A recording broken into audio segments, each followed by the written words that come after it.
Secretary Galvez umiit ng ulo kay Senator Rapi Tulfo sa pag-akusa sa kanya na corrupt. Secretary. Because you are accusing us that our organization is corrupt. Yes, because napakalaking discrepancy. Nagkatensyon sa pagdinig ng Senado matapos magkainitan si Senator Rafi Tulfo at Presidential Peace Advisor Carlito Galvez Jr. Sa pagdinig ng Senate Committee on National Defense ay tila umuusok sa galit si Galvez kasunod ng alegasyon ni Tulfo na may bahid ng korupsyon ang programa para sa pagpapalikloob sa gobyerno ng mga dating miyembro ng MILF. Sir, I beg to disagree na pagkakitaan po sa commissioning because I myself really implementing this.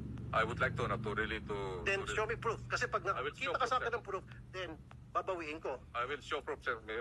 Sa susunod na hearing. Yes, I will show proof that we are not corrupt. Ang aligasyon ng korupsyon ay dala ng report ni Galvez sa komite. Binanggit ni Tulfo na sa report ni Galvez, nasa 26,132 na combatants na ang nadisarmahang rebelde.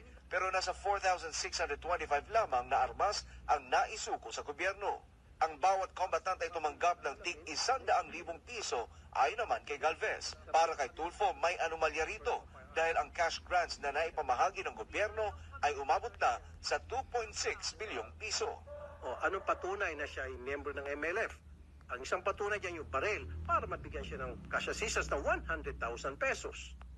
So therefore, pag may pupunta sa inyo dyan, nagsabi MLF, surrendery ako, nasaan yung baril mo? Alam nga man, pupunta sila, may dala-dalang batuta lang o may dalang gulok. MLF ako, ito, ang armas ko, gulok. Kahit 100,000, hindi man siguro ganun po, di ba? Common sense lang po yun.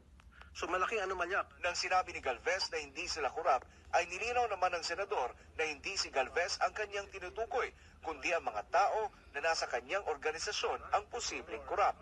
But I definitely take offense, Senator, that you are already telling us that there is a corruption. I believe that is not a correct accusation to us. Pero sa kabila nito ay nanindigan pa rin si Tulfo na may nangyayaring korupsyon. Ang pagiging defensive ni Galvez ay pinuna na rin ng senador sabay hamon sa kalihim na magpakita ng ebidensya na hindi sila korap. I don't know, ba't ka nagagalit? Talaga merong corruption dito. I'll stand by what I said. There is corruption. Unless may proof nyo sa akin, then come back sa next hearing, prove to me na walang korupsyon, then ako mismo magsasabi wala palang korupsyon. Okay, we will just... And I would even apologize.